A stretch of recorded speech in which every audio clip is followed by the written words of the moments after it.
আল্লাহ তাআলা বলেন, ইন্নাল্লাহা ইয়া'মুরুকুম আন তুআদ্দুল আমানাতি ইলা আহলিহা। আল্লাহ তাআলা বলেন, নিশ্চয়ই আল্লাহ তোমাদের আদেশ করতেছেন যে তোমরা আমানত তার হকদারের কাছে ফিরায় দাও। এই আয়াতটা নাজিল হইছে দায়িত্ব ফিরায় দেওয়াকে কেন্দ্র করে। তার মানে নবীজিকে আল্লাহ তাআলা বলেন, ও পয়গম্বর, এই চাবি বহনের দায়িত্ব, যেই আমানত ওসমান ইবনে তালহার হাতে ছিল, আপনি আবার এই দায়িত্ব তার হাতে ফিরায় দেন। তাহলে একটা বিষয় আশা করি বুঝতে পারবেন যে দায়িত্বকেও আমানত বলা হয়। দায়িত্বকেও কি বলা হয়? আমানত বলা হয়। যদিও এই আয়াতে দায়িত্বকে কেন্দ্র করে আমানত এই বিষয়টা বলা হয়েছে, তবে মুফাসসিরিন কেরাম বলেন শব্দটা যেহেতু ব্যাপক, অনেক কিছুকে অন্তর্ভুক্ত করে, এই জন্য আল্লাহ তাআলা মূলত সব ধরনের বিষয় যেগুলোর সাথে আমানতের সম্পৃক্ততা আছে, এই ধরনের সব বিষয়ে আমানতদার হওয়ার নির্দেশ দিয়েছেন কে? আরো জোরে বলেন কে? দুনিয়াতে যদি আমল কম হয়, ঈমান যদি ঠিক থাকে, আমল কম, তবে যেগুলো করা দরকার ওইগুলো করছে। নফল আমল কম, নফল সিয়াম কম, নফল সালাত নামাজ কম, কিন্তু ঈমান খাঁটি আছে, নাজাত হবে কি হবে না? قال رسول الله صلى الله عليه وسلم أخلص دينك يكفيك العمل القليل। নবীজি সাল্লাল্লাহু আলাইহি ওয়াসাল্লাম বলেন, তোমার ঈমান খাঁটি করো, অল্প আমল নাজাতের জন্য যথেষ্ট হবে।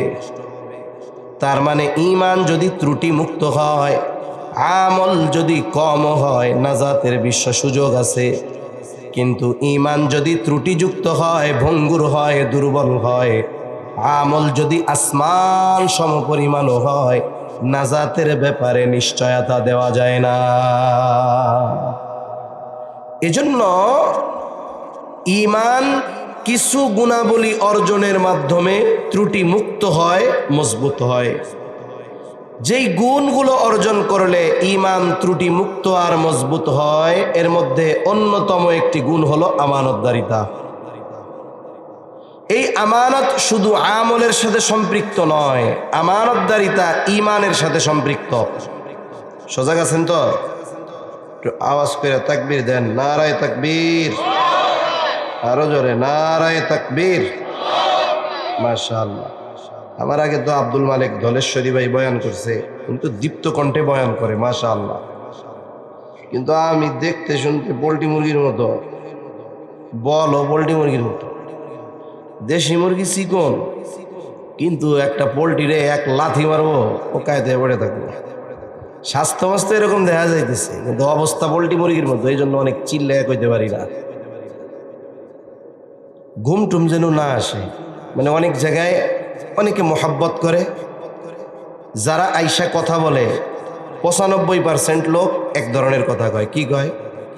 হুজুর আপনার ওয়াজ ছেড়ে দিয়া ঘুমাই। আমি মনে মনে চিন্তা করি, তাহলে ওয়াজে আমল করো না, খালি ঘুমাও। হুজুর কোনো চিল্লা চিল্লি নাই, ঠান্ডাভাবে বলেন তো, ঘুম না আসলে আপনার ওয়াজটা ছেড়ে দিয়া ঘুমাই। আমি বললাম, হায় রে আল্লাহ, আমার ওয়াজ হওয়ার দরকার ছিল যে তোর ঘুম থাকবো না, তুই আমার ওয়াজ শুনে ঘুমাস। তা অনেক সময় এমন হয় যে দেখা যায় সামনে যারা আছে এরাও মোটামুটি যেভাবে বলি এনাদেরও ঘুম টুম চলে আসে। এই জন্য মাঝে মধ্যে দুই একটা কথা এখন বলি আর কি, তাহলে একটু বোঝা যায় যে সজাগ টজাগ আছে কিনা। তাহলে ঈমান যেই গুণগুলো অর্জন করলে মজবুত হয়, ত্রুটি মুক্ত হয়, এর মধ্যে অন্যতম একটি গুণ হলো আমানত। এটা শুধু আমলের সাথে সম্পৃক্ত গুণ না, ঈমানের সাথেও সম্পৃক্ত গুণ। এজন্য নবীজি সাল্লাল্লাহু আলাইহি ওয়াসাল্লাম আমানতদারিতার ব্যাপারে বলেন, লা ঈমানা লিমান লা আমানাতা লাহ। নবীজি বলেন, যার মধ্যে আমানতদারিতা নাই তার ঈমান নাই। যে খেয়ানতকারী, মানে যার মধ্যে আমানতদারিতা নাই, সে হলো খেয়ানতকারী। খেয়ানত করা এটা মুনাফিকের স্বভাব, আর আমানতের হেফাজত করা এটা মুমিনের স্বভাব। এমনি বলে যে আগুন পানি কোনো সময় এক জায়গা হয় না, এটা হলো স্বাভাবিক হিসাব। আপনি যদি ওই পানির মধ্যে অন্য ধরনের কোনো রাসায়নিক দ্রব্য দেন, পানির উপরে আগুন ধরে যাবে। কিন্তু স্বাভাবিক হিসাব কি? পানি আর আগুন এটা একসাথে হয় না। স্বাভাবিক হিসাব যেই পরিমাণ আগুন, ওই পরিমাণ যদি প্রোটেকশন দেওয়ার মতো পানি হয়, তাহলে ওই আগুন রে নিভাই দিতে পারবে। কিন্তু আগুন যদি শাহজালাল এয়ারপোর্টের ওই কার্গো ইসের মতো ধরে, তাইলে ওই যে ফায়ার সার্ভিস ওইটার ফুসফুস পানি দিয়া কাজ হবে না।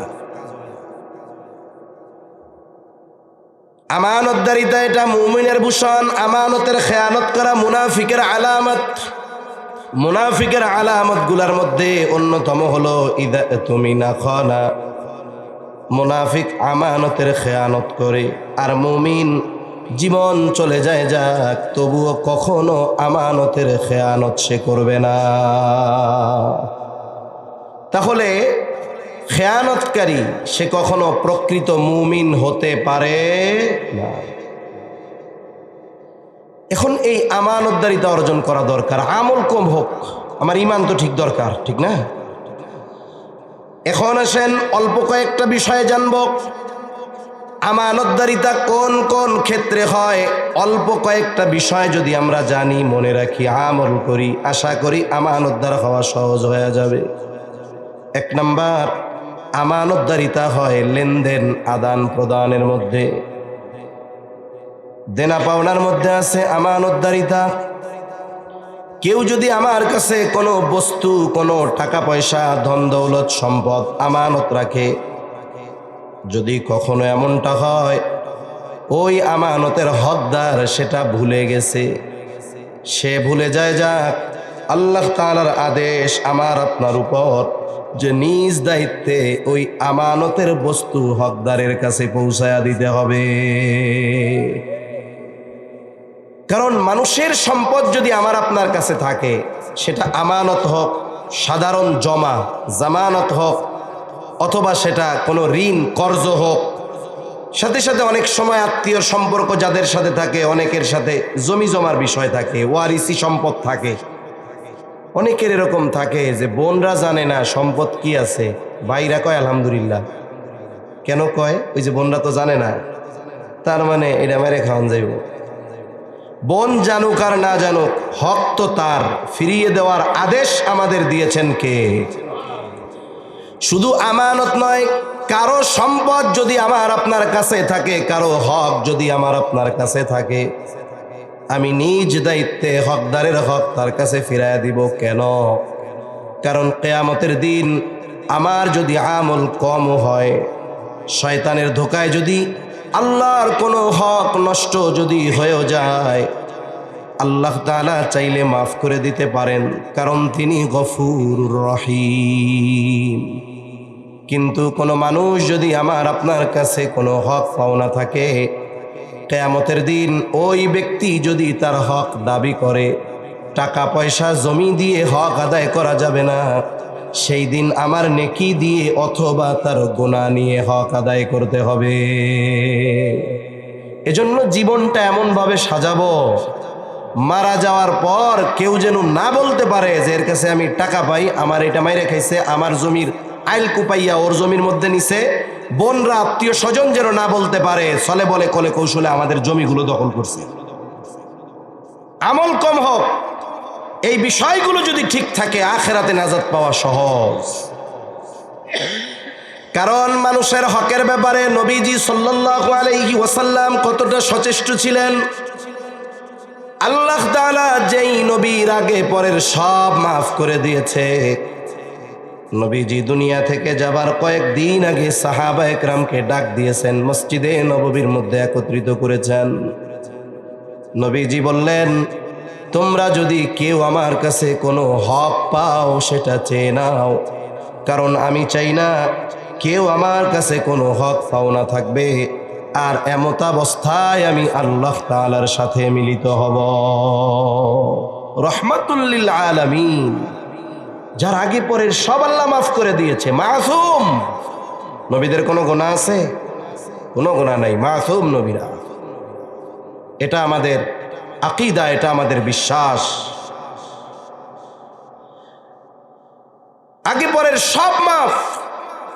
সেই নবী চিন্তা করতেছে যে কেউ আমার কাছে কোনো হক পাওনা আছে কিনা। এজন্য হকটা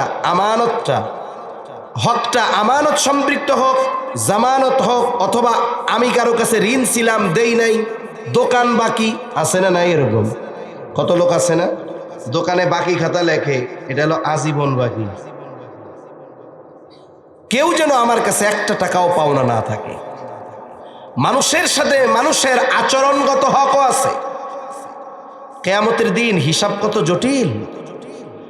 নবীজি সাল্লাল্লাহু আলাইহি ওয়াসাল্লাম হাদিসের মধ্যে বলেন, সেই দিন আসার আগে তোমরা সতর্ক হয়ে যাও, যেই দিন আল্লাহ তাআলা বাদী বিবাদীর ভিতরে ফয়সালা করে দিবেন। কোন দিন? ওই কিয়ামতের দিন।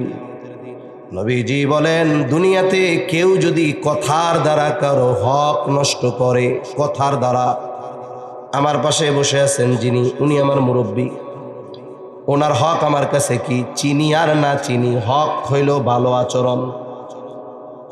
আমি যদি এখন ওনার সাথে খারাপ আচরণ করি আর যদি ক্ষমা না চাই, উনি যদি আমারে মাফ না করে, তাহলে আমি আচরণগত হক নষ্ট করলাম। মাফও চাই নাই, উনিও মাফ করে নাই।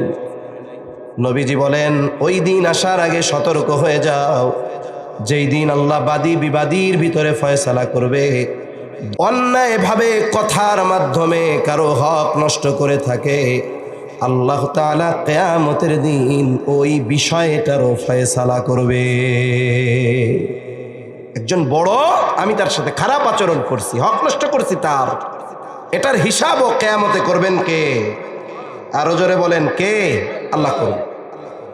তাহলে কেউ যদি আমার কাছে সম্পদ পায়, টাকা পয়সা পায়, জমি পায়, কারো আমানত যদি আমি নষ্ট করি, এটা কি ঠিক হবে? এজন্য একটা মানুষ ভালো মানুষ কখন বলা যায়? যখন তার লেনদেনে স্বচ্ছতা থাকে। কেউ আমার কাছে পায় না, এটা হলো জীবনের একটা পণ হবে আমাদের। কারো হক যেন মরার সময় আমার উপরে বাকি না থাকে। তাহলে 1 নাম্বার আমানতদার হব লেনদেন আদান প্রদানের মধ্যে। 2 নাম্বার এই দায়িত্ব আমানত, যেই দায়িত্বকে কেন্দ্র করে আল্লাহ আয়াত নাজিল করেছেন। দায়িত্ব এমন এক জটিল আমানত, কিন্তু দুনিয়ার মানুষ দায়িত্বরে গনিমত মনে করে। এই জন্য দায়িত্ব নেওয়ার জন্য প্রতিযোগিতা করে। অনেক সময় টাকা দিয়ে দায়িত্ব কিনে নেয়। কিনে নেয় টাকা দিয়ে দায়িত্ব কিনে নেয়। একটা দায়িত্ব পাবে, তবে তার সামনে আরেকজন পথের কাঁটা, প্রয়োজনে তাকে মেরে ফেলবে। একজন মেম্বার হবে মেম্বার, কয়েক বছর আগের ঘটনা। ও চিন্তা করছে, ও যদি দাঁড়ায় তাইলে আমি মেম্বার হইতে পারবো না, সিস্টেমে ওরে দুনিয়া থেকে আউট করে দিস। একটু চিন্তা করে দেখেন, মেম্বারি দায়িত্ব নিবে, এই জন্য পথের কাঁটা ক্লিয়ার। এই দায়িত্ব নেওয়ার জন্য টাকা দিয়ে কেনে, প্রতিযোগিতা করে, প্রয়োজনে হত্যা করে ফেলে। অথচ অতীতের মানুষ এমন ছিল, জোর করে তাদের কাউরে দায়িত্ব দেওয়া যায় না। এই জামানায় দায়িত্ব নেওয়ার প্রতিযোগিতা করে। ইমাম আজম আবু হানিফা রহমাতুল্লাহি আলাইহিকে পিটায় দায়িত্ব দেওয়া যায় নাই। খলিফা মনসুর ইমাম আবু হানিফাকে প্রধান বিচারকের দায়িত্ব নেওয়ার জন্য আদেশ দিয়েছেন। সরাসরি ডিনাই করছে না, প্রধান বিচারকের দায়িত্ব নিতে পারবো না। মানুষের সামনে এত বড় অফার মুখের উপরে ফিরাইয়া দিছে। খলিফার ইগোতে লাগছে, আত্মমর্যাদায় লাগছে। হাতে চাবুক, ইমাম আবু হানিফার গায়ে চাবুক দিয়া বাড়ি মেরে দিয়েছে। খলিফা মনসুর রাজপ্রাসাদে ফিরে গেলেন। খলিফা মনসুরের চাচা বলে, মনসুর, কাজটা কিন্তু তুমি ভালো করো নাই। ইমাম আবু হানিফার গায়ে আঘাত করেছ, কাজটা মন্দ হয়েছে। যাও তুমি ইমাম আবু হানিফার কাছে মাফ চাও, ক্ষমা চাও। যখন বাড়ি মারছে তখন ছিল রাগ, কিন্তু এখন তো মেজাজ ঠান্ডা, রাগ নাই। কারণ মানুষ যখন রাগান্বিত হয়, তার সিদ্ধান্তের ব্যালেন্স নষ্ট হয়ে যায়। দেখা যায় রাগের কারণে এমন সিদ্ধান্ত সে নিয়ে বসে, রাগ চলে গেলে ওই সিদ্ধান্তের জন্য সে পস্তায়। আমাদের দেশে অনেক বিবাহ বিচ্ছেদ হয়। তরকারি ভালো হইছে, স্ত্রী দেখতে সুন্দর, এই জন্য তালাক দেয় নাকি? তুচ্ছ কারণ থাকে। এক সময় ঝগড়াটা বড় হয়, আস্তে করে এক সময় ডিভোর্স হয়, তালাক হয়, 14 গোষ্ঠী শুদ্ধ এক বসায় মেরে দেয়। আছে না নাই? শয়তানের এক মিশন যখন শেষ, এইবার সে দ্বিতীয় মিশন শুরু করে, মোহাব্বতের খাজানা নিয়ে আসে। এখন মেজাজ তো ঠান্ডা, করলি কি সদরুদ্দির বাপ, মাইয়া তো 1.5 বছরের একটা, এটা পালবো কেডা? এখন যদি আর একটা বিয়ে করে আনোস, এটা তো ফুটবল বানাইব। এবার দুইজনে ছাড়া বাঁচবে না। হুজুরের কাছে চলে আইছে, হুজুর কি হয়েছে? হুজুর কাজ তো এ করে ফেলছি। কেন করছো? রাগের ঠেলাই করছি হুজুর। তাইলে রাগের ঠেলায় সিদ্ধান্ত কেন নিলেন? এজন্য হাদিসের মধ্যে আসছে, নবীজি রাগ যখন উঠবে তখন কি করবে?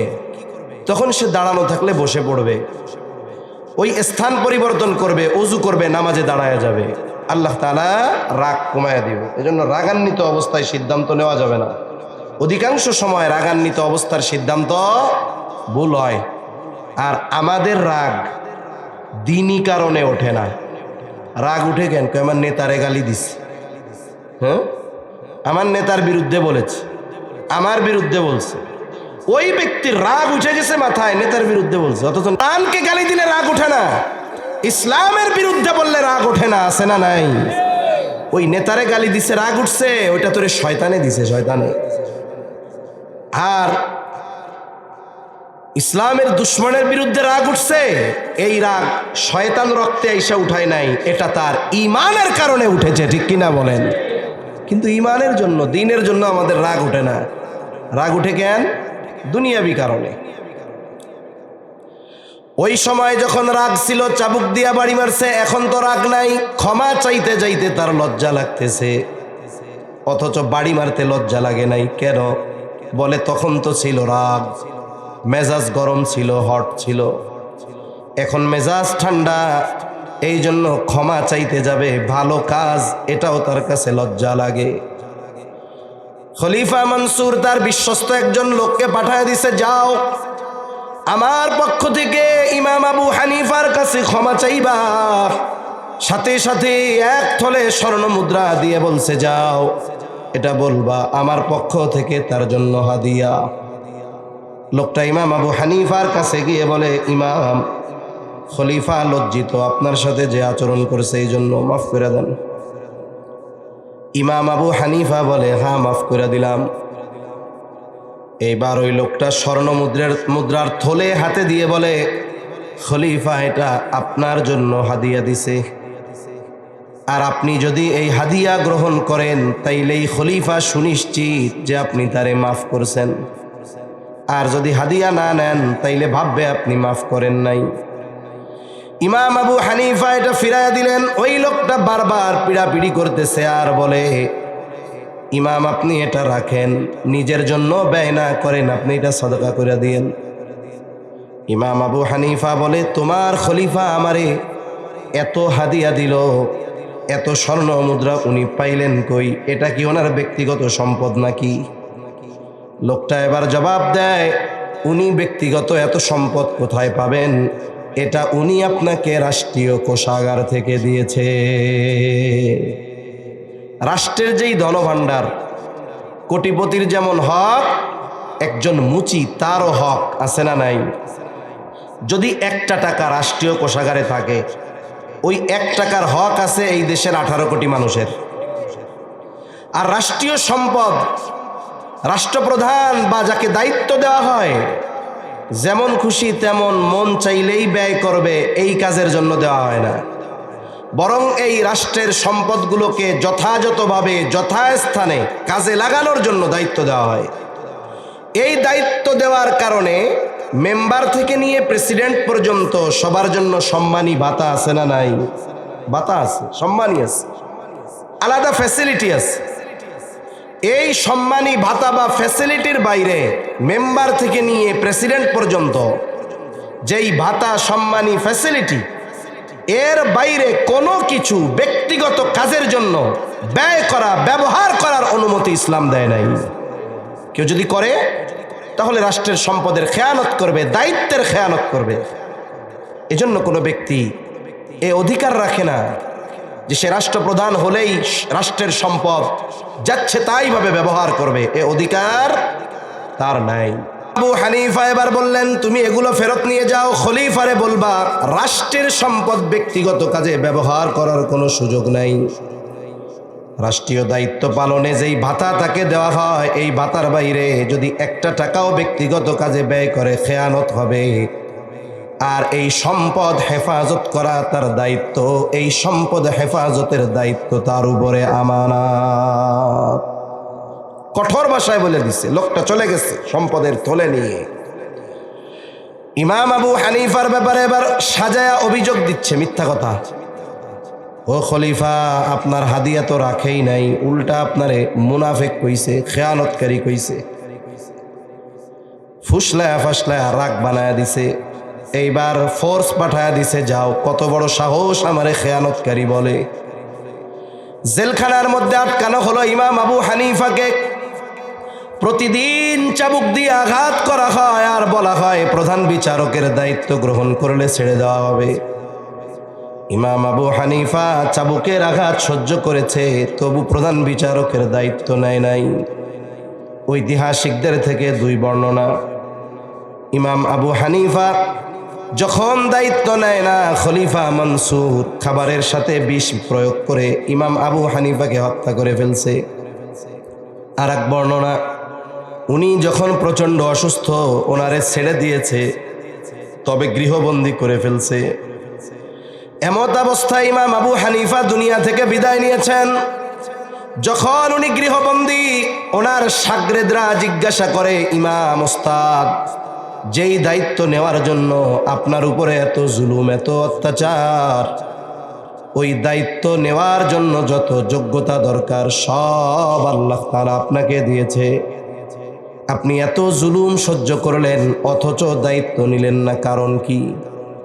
ইমাম আবু হানিফা বলেছিলেন, শোনো, যেই দায়িত্ব আমি নেই নাই, ওই দায়িত্বের ব্যাপারে আল্লাহ তাআলার সামনে আমাকে জবাবদিহিতার কাঠগড়ায় দাঁড়ানো লাগবে না।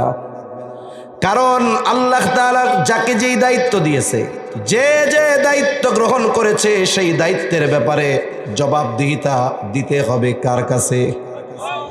নবীজি বলেন, কুল্লুকুম রাঈন ওয়া কুল্লুকুম মাসউলুন আন রাইয়াতিহি। নবীজি বলেন, তোমরা প্রত্যেকেই দায়িত্বশীল, প্রত্যেককে তার দায়িত্বের ব্যাপারে জিজ্ঞাসা করা হবে। উনি বলতেছে, আমার যেই দায়িত্ব নাই, আমি এই ব্যাপারে জিজ্ঞাসিত হব না। দায়িত্ব নেবার পর যদি কোনো ত্রুটি বিচ্যুতি হয়ে যায়, আল্লাহ তাআলার সামনে জবাবদিহিতার কাঠগড়ায় দাঁড়ানো লাগবে। এই ভয়ে প্রধান বিচারকের দায়িত্ব নেয় নাই। অথচ আমার দেশ একটা পত্রিকা আছে, ওই পত্রিকার মধ্যে পড়লাম, গত সময়ে 5 জন বিচারক অবিচার করার মাধ্যমে সুপ্রিম কোর্টের 5 জন বিচারকের পদোন্নতি হয়েছে অবিচার করার কারণে। অবিচার করছে মানে যে খালাস পাবে ওরে ফাঁসি দিয়ে দিস, যে নিরপরাধ 15 বছর জেল দিয়ে দিস। খুশি হয়ে গেছে শাসক, তোর মতো বিচারক দরকার, তোর প্রমোশন। আর যেগুলো নেয় বিচারক, ওইগুলোরে বয়া রাখছে। সিনিয়র যখন জুনিয়র যখন সিনিয়র হয়ে গেছে, লজ্জায় এমনি চাকরি ছেড়ে দিচ্ছে। তাহলে ইমাম আবু হানিফা রাহমাতুল্লাহি আলাইহি দায়িত্বকে আমানত মনে করেছেন, আমানতদারিতার চিন্তায় তিনি দায়িত্ব নেন নাই। আবু দাউদের এক বর্ণনা আছে, নবীজি বলেন, তোমাদের কাউকে যখন কোনো সরকারি দায়িত্ব দেওয়া হয়, কেউ যদি ওই দায়িত্বের সুচ পরিমাণ খেয়ানত করে, সুচ চিনেন আপনারা? কয় লাখ টাকা দাম? ও, 2টায় পাওয়া যায় বাংলাদেশ। আমাদের দেশে আবার বালিশের দাম 70,000 টাকা। তো এজন্য পেরেশানিতে থাকি। দেখা গেল টাঙ্গাইলের ঘাটালে সুচের দাম 1 লাখ টাকা। হইতে অসম্ভব কোনো কিছু না। এক নারকেল গাছ কাটছে, এক নারকেল গাছ কাটার বিল হয়েছে 27 লাখ টাকা। আমি চিন্তা করি, আহারে এই গাছ কত সৌভাগ্যবান, আর এই গাছ যে কাটছে, ওরে বাবা, 1 টাকা 2 টাকা দাম একটা সুয়ের। নবীজি বলেন, কেউ যদি এই সুচ পরিমাণ খেয়ানত করে, নবীজি বলেন কিয়ামতের দিন ওই ব্যক্তি খেয়ানতের বোঝা নিয়ে আল্লাহর সামনে হাজির হবে। এজন্য সাবধান, দায়িত্ব সরকারি হোক আর বেসরকারি হোক, খবরদার দায়িত্বের খেয়ানত কখনো করা যাবে না। সেই দায়িত্ব হতে পারে আপনার মাদ্রাসার, মসজিদের, সেই দায়িত্ব হতে পারে কোনো সংগঠনের, যে কোনো দায়িত্ব হতে পারে, ছোট্ট দায়িত্ব, এটাও আমার আপনার উপরে কি, জোরে বলেন, আমানত। তাহলে লেনদেনের ক্ষেত্রে আমানতদার হব, দায়িত্বের ক্ষেত্রে আমানতদার হব। 3 নাম্বার, শরীয়তের বিধি বিধান আমানত। আল্লাহ তাআলা বলেন, ইন্না আরাদনাল আমানাতা আলাস সামাওয়াতি ওয়াল আরদি ওয়াল জিবাল ফাআবাইনা আন ইয়াহমিলনাহা ওয়া আশফাকনা মিনহা ওয়া হামালাহাল ইনসান। আল্লাহ তাআলা বলেন, আমি এই আমানত আসমানের কাছে, জমিনের কাছে, পর্বতমালার কাছে পেশ করলাম। তারা শঙ্কিত, ভীত, সন্ত্রস্ত হয়ে গেল, এই আমানত তারা বহন করল না। ওয়া হামালাহাল ইনসান, মানুষ এই আমানত বহন করলো। কি সেই আমানত? মুফাসসিরিনে কেরাম বলেন সেই আমানত হলো কোরআন। কেউ কেউ বলেন এই আমানত হলো শরীয়তের বিধিবিধান। কোরআন শরীয়তের বিধিবিধান, সাংঘর্ষিক নয়। আমাদের বিধিবিধান লিপিবদ্ধ আছে কোথায়, জোরে বলেন? এই কোরআনুল কারীমের মধ্যে, হুদাল্লিল মুত্তাকিন। এজন্য আল্লাহ তাআলার যত আদেশ আছে এগুলো আমানত, যত নিষেধ আছে আমানত। কেউ যদি আদেশ করো এমন কোনো বিষয় যদি অমান্য করে, 1 নাম্বার খেয়ানতকারী হয়। 2 নাম্বার, যেই বিষয়টার ব্যাপারে সে আদেশ অমান্য করেছে সেটার কারণে তার শাস্তি সাব্যস্ত হয়ে যায়। আবার আল্লাহ বলছে ঘুষ খায়ও না, সুদ খায়ও না, অন্যেরটা মাইরা খায়ও না, নিষেধ, এটা আমানত। এখন কেউ যদি এই অন্যায়গুলো নিষেধ অমান্য করে 1 নাম্বার, এই নিষেধ ছিল আমানত, অমান্য করার কারণে প্রথমে খেয়ানত হলো, এরপরে নিষেধ অমান্য করে যেই পাপটা করেছে ওই পাপের শাস্তি তার জন্য লিপিবদ্ধ হয়ে যায়। 3টা জানছি, কয়টা জোরে বলেন? লেনদেনে আমানতদার হব, দায়িত্বের ক্ষেত্রে আমানতদার হব, শরীয়তের বিধিবিধান পালনের ক্ষেত্রে আমানতদার হব, ইনশাআল্লাহ বলেন। তাহলে 1 নাম্বার আদেশ, আল্লাহ তাআলা বলেন ইন্না আরাদনাল আমানাতা আলাস সামাওয়াতি ওয়াল আরদি ওয়াল জিবাল। আল্লাহ তাআলা 3 নম্বরে এই আয়াতে আল্লাহ জানায়া দিলেন শরীয়তের বিধিবিধান আমাদের উপরে আমানত। তাহলে আল্লাহ তাআলার নির্দেশ ছিল 2টা ওয়াজ, ইন্নাল্লাহা ইয়া'মুরুকুম আন তুআদ্দুল আমানাতি ইলা আহলিহা, যে তোমরা আমানত তার হকদারের কাছে ফিরায়া দাও। উদ্দেশ্য হলো আমানতদার হও। কোন কোন ক্ষেত্রে হব? 3টা বিষয় মাত্র বলছি, অনেকগুলো বিষয় আছে। 1 নাম্বার লেনদেনের ক্ষেত্রে আমানতদার হব, 2 নাম্বার দায়িত্বের ক্ষেত্রে আমানতদার হব, 3 নাম্বার শরীয়তের বিধিবিধান পালনের ক্ষেত্রে আমানতদার হব। এইবার দ্বিতীয় বিষয়, আল্লাহ বলেন ওয়াইদা হাকামতুম বাইনান নাসি আন তাহকুমু বিল আদল। আল্লাহ তাআলা বলেন তোমরা যখন মানুষের মধ্যে বিচার আচার করবা, ন্যায় বিচার করবা। বলতে পারেন যে হুজুর এই রাত 12:30টার সময় আপনারা আমাকে বিচারক বানাইতেছেন, খেয়ে দেয় আর কাম পান না। বিচারক শুধু সুপ্রিম কোর্ট আর জজ কোর্টে যারা আছে এরাই বিচারক তা নয়। আপনার ঘরে 2 সন্তানের মধ্যে দ্বন্দ্ব লাগছে, আপনি বাবা, আপনি বিচারক। অনেক সময় অনেক বাপ এমন আছে এক সন্তানের দিকে একটু পক্ষপাতিত্ব করে, আছে না নাই? এই ধরনের কোনো কাজ করা যাবে না। বাজারে 2 ভাইয়ের মধ্যে দ্বন্দ্ব লাগছে, আপনারে বলল যে একটু মীমাংসা করে দেন, আপনি বিচারক। অনেক সময় বিচারের সুযোগ পেয়ে কি করি, আমার সাথে যার একটু রেশারেশি আছে ওরে ঠগায় দেই, ওর বিরুদ্ধে ওরে সিস্টেম করে দিব, না অসুবিধা নেই, আছে না নাই? অথচ বিদ্বেষ থাকুক আর শত্রুতা থাকুক, যদি বিচারের জন্য আসে, ন্যায় বিচার করার আদেশ দিছেন কে? অল্প সময়, কথা শেষ। আল্লাহ তাআলা বলেন ওয়ালা ইয়াজরিমান্নাকুম শানাআনু কওমিন আলা আল্লা তা'দিলু ই'দিলু হুয়া আকরাবু লিত্তাকওয়া। কোনো সম্প্রদায়ের প্রতি বিদ্বেষের কারণে তোমরা অবিচার করতে উদ্বুদ্ধ হবা না। তার মানে শত্রুও যদি বিচারের জন্য আসে, ওই শত্রুর ব্যাপারেও ন্যায় বিচারের আদেশ দিয়েছেন কে? আল্লাহ আদেশ দিয়েছেন ন্যায় বিচারের। আর নবীজি সাল্লাল্লাহু আলাইহি ওয়াসাল্লাম ন্যায় বিচারের সর্বোত্তম দৃষ্টান্ত আমাদের জন্য রেখে গিয়েছেন। হাদিস থেকে একটা ঘটনা শোনায়া আলোচনা শেষ করে দেই, কষ্ট হবে না তো? নবীজি সাল্লাল্লাহু আলাইহি ওয়াসাল্লামের কাছে বিচার আসছে। নবীজি তো বিচারক। মসজিদে নববীর মেম্বারে বৈশা শুধু ওয়াজ নসিহত হইতো না, ওই মেম্বারে বসে গোটা দুনিয়া পরিচালনা হইতো, ঠিক কিনা বলেন? কিন্তু আমাদের মসজিদের মেম্বারগুলো থেকে আমরা জান্নাত আর জাহান্নামের কথা ছাড়া কিছু কইতে পারি না। একটু যদি রাষ্ট্র পরিচালনার বিষয়েও কিছু বলা হয়, জোর রাজনীতি করেন না। অবস্থা হলো এরকম। নবীজি সাল্লাল্লাহু আলাইহি ওয়াসাল্লামের কাছে বিচার আসছে। এক মহিলা চুরি করছে, হাত কাটা হবে। মহিলা হলো কুরাইশ বংশের একটা শাখা আছে, মাখজুম গোত্র। এই মাখজুম গোত্রের মহিলা। কুরাইশ গোত্রের তিনটা শাখা, একটা হলো হাশেমি, একটা উমাইয়া আর একটা মাখজুম। আমার আপনার নবীজি দুনিয়ায় এসেছেন কুরাইশ বংশের হাশেমি শাখা। এটা হলো পৃথিবীর সবচাইতে সম্মানিত গোত্র বংশ। এই কুরাইশ বংশের একটা শাখা হলো মাখজুম গোত্র। বংশ তো এক, শাখা হয়তো ভিন্ন। মহিলা চুরি করছে, শাস্তি হাত কাটা।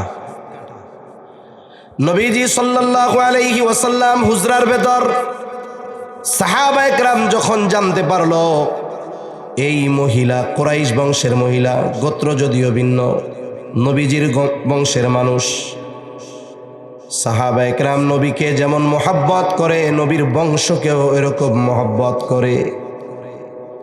তারা চিন্তা করলো কুরাইশ বংশের এই মহিলার হাত যদি কাটা হয়, তাহলে পরের দিন মুনাফেকেরা বলা শুরু করবে, দেখ নবীর বংশের মহিলা এটা চোর। আমাদের সমাজে কিছু খারাপ অভ্যাস আছে। আপনাদের এলাকায় এরকম বংশগোত্র আছে না?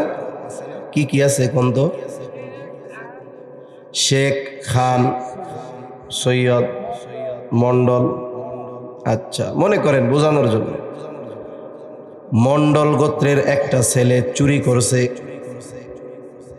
বলেন তো এই চুরির দায় শুধু ওই ছেলের না গোটা গোত্রের? কেন কেলাই কেন? হ্যাঁ, তাইলে আপনার গোষ্ঠীর একজন যদি চুরি করে সেই গুনাহ আপনার হইব? তাইলে এবার কোন চুরি করলো একজন মন্ডল গোত্রের, অপরাধ কি গোটা গোত্রের? কার? শুধু ব্যক্তির, যিনি করছে তার। কিন্তু ওই সময় মুনাফিকদের অভ্যাস কি ছিল? আমাদের সেই অভ্যাসটা আছে। পরের দিন সকালবেলায় যখন মন্ডল গোত্রের অন্য কোনো লোক বাজারে যাবে, চাই চুমুক দিয়া কবে, দেখ ওই যে চোরের গোষ্ঠীর লোক আইতেছে, আছে না নাই? তাহলে অপরাধ করেছে যে, আপনি কেন গোটা গোত্রের উপরে দোষ চাপাবেন? ওই সময়ের অভ্যাস এমন ছিল। সাহাবায়ে কেরামের এই কথা সহ্য হবে না যে দেখো নবীর গোত্রের মহিলা চোর। তারা চিন্তা করলো মহিলার শাস্তিটা যদি একটু কমায় দেওয়া যায়। এইবার নবীর কাছে সুপারিশ করার চিন্তা করলো। তবে এই মহিলা যে কুরাইশ বংশের, হয়তো নবীজি জানেন না, নবীজির কাছে একটু খবর পৌঁছানো দরকার। কে নবীজির কাছে ঘরে খবর পৌঁছাবে? হযরত যায়েদ রাদিয়াল্লাহু তাআলা আনহুর ছেলে ওসামা, তাকে কয়েকজন শিখিয়ে দিয়েছে, ওসামা তুমি তোমার নানার কাছে গিয়ে বলবা, নানা যেই মহিলা চুরি করেছে সে কুরাইশ বংশের মহিলা। ছোট মানুষ যা শিখাই দিছে যা তাই কইছে। ছোট মানুষ তো আর মিথ্যা কথা বলে না, ওদের আমরা যা শিখাই তাই শেখে। অনেক সময় স্কুল মাদ্রাসায় পোলাপান আসে নাই আগের দিন, পরের দিন আর যাইতে চায় না, মাইর দিব। এখন মা চিন্তা করে যে কোনো পদ্ধতিতে ওরে পাঠাইতে হবে। বলে তুমি যে হুজুর জিজ্ঞেস করলে বলবা তোমার কালকে পেট ব্যথা ছিল এই জন্য আসো নাই। ছোট মানুষ আসছে, হুজুর জিজ্ঞেস করে, স্যার জিজ্ঞেস করে, আগামীকাল গতকাল আসো নাই কেন? ও তো কেন্দে কেন্দে গায়, হুজুর আমার পেট ব্যথা ছিল। হুজুরও চালাক, তোর যে পেট ব্যথা ছিল কেডা কইছে? হুজুর আমার মা কইছে। আছে না এরকম? এভাবে আমরা বাচ্চাদের মিথ্যা শেখাই। ওসামা গিয়ে বলছে, না না, যেই মহিলা চুরি করেছে কুরাইশ বংশের মহিলা, নবীজির বুঝতে বাকি নাই। এই কথা ওসামা নিজের থেকে বলে নাই, ওসামারে কেউ শিখাইয়া দিছে। নবীজি ঘর থেকে বের হলেন, চেহারার মধ্যে রক্তবর্ণ ভাব, রাগের ছাপ চেহারার মধ্যে। নবীজি বলতেছেন, তোমরা কি আমাকে এমন বিষয়ের জন্য সুপারিশ করতেছো যেই বিষয়ের শাস্তি কার্যকর করার নির্দেশ যিনি দিয়েছেন তিনি কে? চুরি যদি করে শাস্তি কি? তবে একটা পরিমাণ আছে, ওটা মুফতিয়ানে কেরাম বলে দিবে। আল্লাহ তাআলার হুকুম, আস-সারিকু ওয়াস-সারিকাতু ফাকতাউ আইদিয়াহুমা। চোর নারী হোক আর পুরুষ হোক, হাত কেটে দেওয়া হবে, কবজি থেকে এই পর্যন্ত ফেলাই দেওয়া হবে। তাহলে এই শাস্তির সিদ্ধান্ত দুনিয়ার কারো না আল্লাহর? এটা চূড়ান্ত ফয়সালা। নবীজি বলেন, তোমরা কি এমন বিষয়ের সুপারিশ করতেছ যেই বিষয়ের শাস্তি কার্যকরের নির্দেশ দিয়েছেন আল্লাহ? এরপরে নবীজি খুতবা দিলেন। নবীজি বলেন, তোমাদের পূর্বে আল্লাহ তাআলা অনেক সম্প্রদায়কে এই কারণে ধ্বংস করে দিয়েছে যে তাদের মধ্যে যখন সম্ভ্রান্ত শরীফ উচ্চ বংশীয় কোনো মানুষ চুরির অপরাধে আটক হইত, ওই যে শরীফ বংশের মানুষ ছেড়ে দেওয়া হতো, শাস্তি কার্যকর করা হতো না। আবার একই অপরাধী যখন কোনো দাঈফ দুর্বল তাকে আটক করা হতো, তার উপরে শাস্তি কার্যকর করা হইত। এই যে সবলকে ছেড়ে দেওয়া, দুর্বলকে শাস্তি দেওয়া, এই অবিচারের কারণে আল্লাহ তাআলা তোমাদের পূর্বে বহু সম্প্রদায়কে ধ্বংস করে দিয়েছে। এবার নবীজি বলেন, আল্লাহে, আল্লাহর শপথ, লাউ আন্না ফাতিমাতা বিনতা মুহাম্মদ সারাকাত লাকাতাতু ইয়াদাহা। নবীজি বলেন, আল্লাহর শপথ, মুহাম্মাদের কন্যা ফাতেমা, খাতুনে জান্নাত ফাতেমা, সেও যদি চুরি করতো, লাকাতাতু ইয়াদাহা, আমি তার হাতটাও কেটে দিতাম। ন্যায় বিচারের ক্ষেত্রে কোনো স্বজনপ্রীতি চলবে না। এই ন্যায় বিচার আর আমানতদারিতা আসেনি দেশে, আমাদেরও নাই, রাষ্ট্রীয়ভাবেও নাই। পরিবর্তনের শুরু আমার থেকে হোক, আমি আমার চিন্তা করি।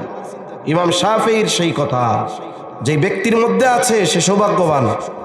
এজন্য আমরা আমানতদার হব, ন্যায়পরায়ণ হব, কোন ইনশাআল্লাহ। এই যে ওয়াজ করলাম, আমার বাপের ওয়াজ, কার ওয়াজ?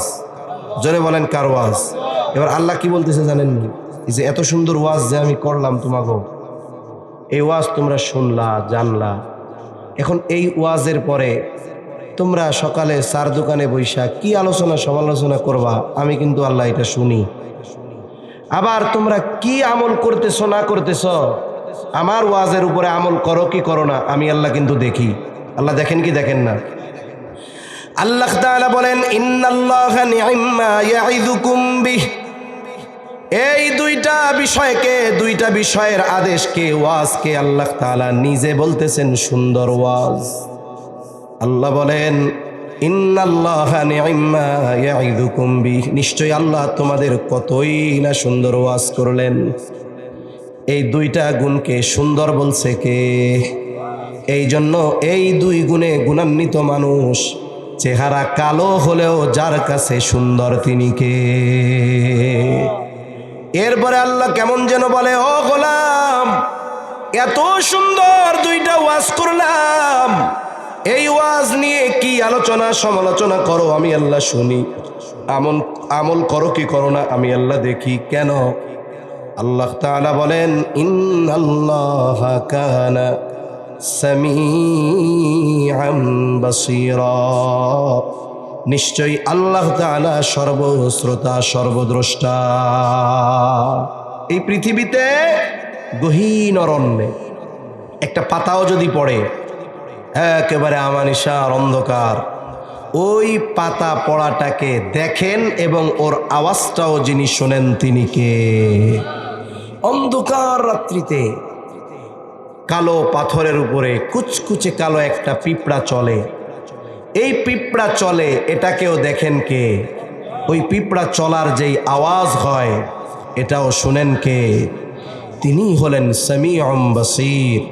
এজন্য এই দুইটা গুণ আমরা অর্জন করার চেষ্টা করব ইনশাআল্লাহ। আল্লাহ আমাদের সকলকে পরিপূর্ণ আমানতদার, ন্যায় পরায়ণ হওয়ার তৌফিক দান করেন। জবান খুলে বলি আমিন, আরো জোরে বলি আমিন। ওয়া আখিরু দাওয়ানা আনিল হামদুলিল্লাহি রাব্বিল আলামিন।